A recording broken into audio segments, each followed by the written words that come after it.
Bonjour. Dans ce cours, nous allons voir quel type de lignes d'eau s'établissent dans un canal régulé en amont par une vanne. La leçon est divisée en deux parties.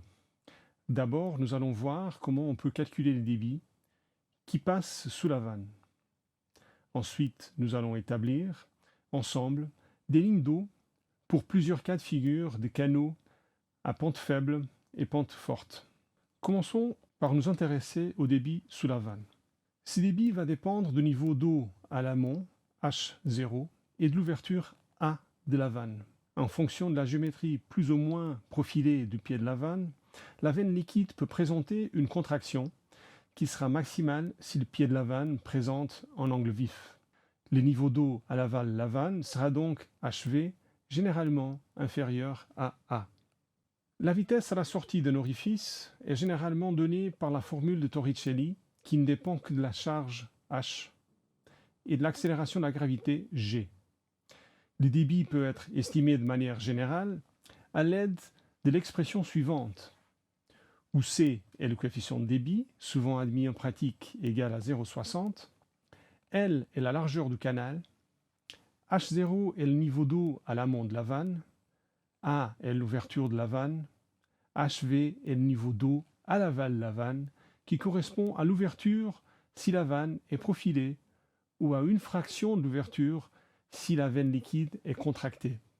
Pour calculer des lignes d'eau à l'aval de la vanne, nous allons nous fixer quelques hypothèses. Nous allons parler de canaux prismatiques dont la géométrie reste constante d'une section à l'autre. On supposera que la rugosité est constante. Nous allons aussi faire l'hypothèse d'un calcul stationnaire, c'est-à-dire que le débit est supposé constant dans le temps, donc avec une ouverture constante de la vanne. Dans ces conditions, nous allons pouvoir calculer la ligne d'eau qui s'établit entre une vanne à l'amont et un réservoir à l'aval. Voyons d'abord ce qui se passe à l'amont. À l'amont, la ligne d'eau peut débuter au pied de la vanne. Un tel affleurement conduit nécessairement à une ligne d'eau contrôlée par l'amont. Ce cas est illustré par le schéma alpha. Un tel affleurement peut aussi être submergé par un ressaut noyé, comme dans le schéma bêta. La ligne d'eau à l'aval de la vanne est alors contrôlée par l'aval. Enfin, à partir d'une certaine ouverture de vanne, celle-ci perd le contrôle de l'écoulement. Dans le schéma gamma, la ligne d'eau peut être contrôlée soit par l'amont, soit par l'aval, en fonction de la pente du canal et du niveau d'eau dans le réservoir aval. Regardons maintenant ce qui se passe à l'aval, à l'entrée du réservoir. Admettons que l'écoulement venant d'amont est torrentiel et que l'axe amont permet d'arriver au point Z, inférieur à la hauteur critique HC, dans le canal, pour ce débit, et dont le conjugué est Z'. Alors, plusieurs cas de figure peuvent avoir lieu en fonction du niveau aval dans le réservoir. Cas 1, le niveau aval est inférieur à Z, et alors le canal déverse et le niveau descend vers le point A. Cas 2, le niveau aval est égal à Z et la transition se fait à niveau quasi constant. Cas 3, quand le niveau aval est supérieur à Z mais inférieur à Z', alors un ressaut se forme à l'entrée du réservoir. Cas 4, le niveau aval est supérieur au niveau Z', un ressaut est donc possible entre l'axe d'amont et un axe d'aval qui se raccorderait simplement au niveau dans le réservoir. Ensuite, nous allons établir des lignes d'eau pour plusieurs cas de figure de canaux à pente faible et à pente forte. Comment calculer la ligne d'eau entre la vanne et le réservoir aval? A priori, on suppose un affleurement au pied de la vanne, ce qui nous permet de calculer les débits et donc les profondeurs uniformes et critiques. Supposons que HU soit plus grand que HC.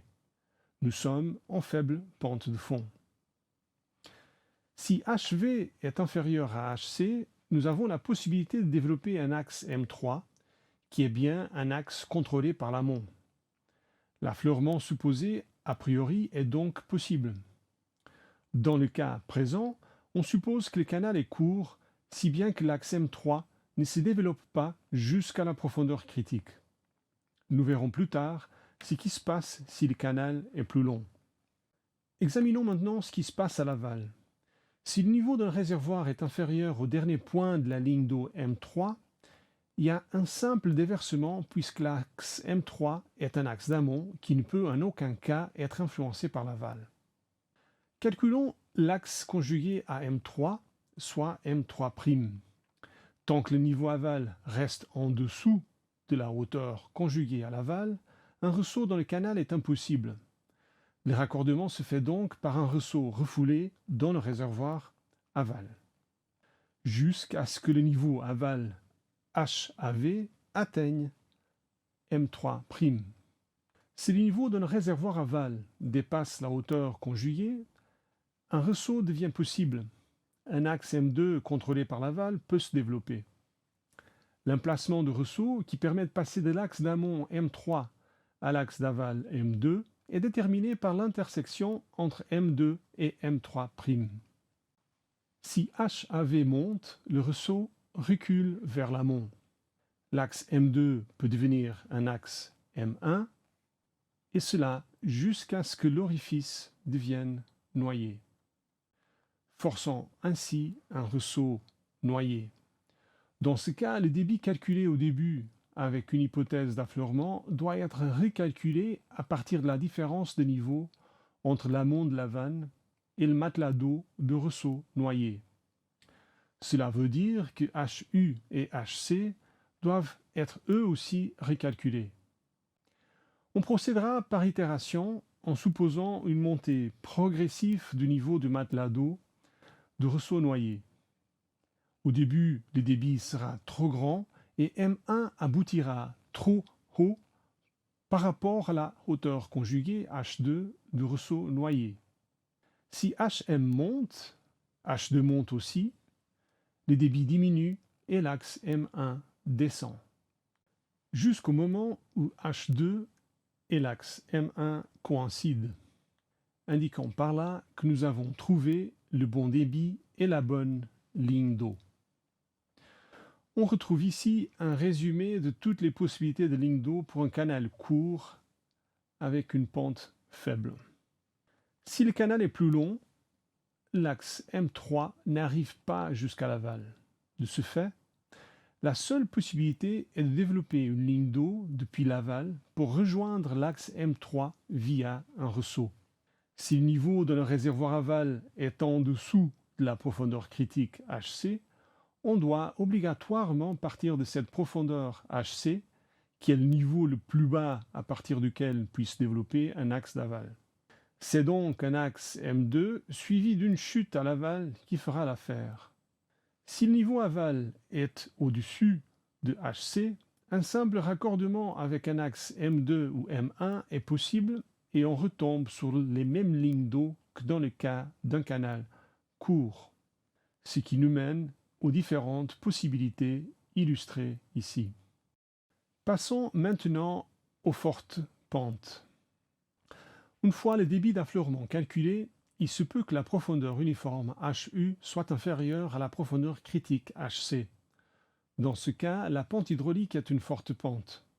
L'analyse est assez semblable à celle que nous avons faite pour les pentes faibles.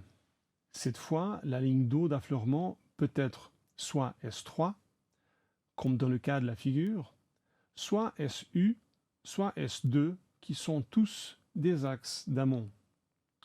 À l'aval, on retrouvera soit une chute, soit un ressaut refoulé dans le réservoir aval, soit le développement d'un axe d'aval, en l'occurrence S1, et d'un ressaut qui peut être noyé si le niveau aval est élevé. Les différentes situations sont résumées ici. Examinons maintenant un cas particulier. Lors du calcul du débit dans l'hypothèse d'un affleurement, il peut arriver que la profondeur critique HC soit en dessous du pied de la vanne.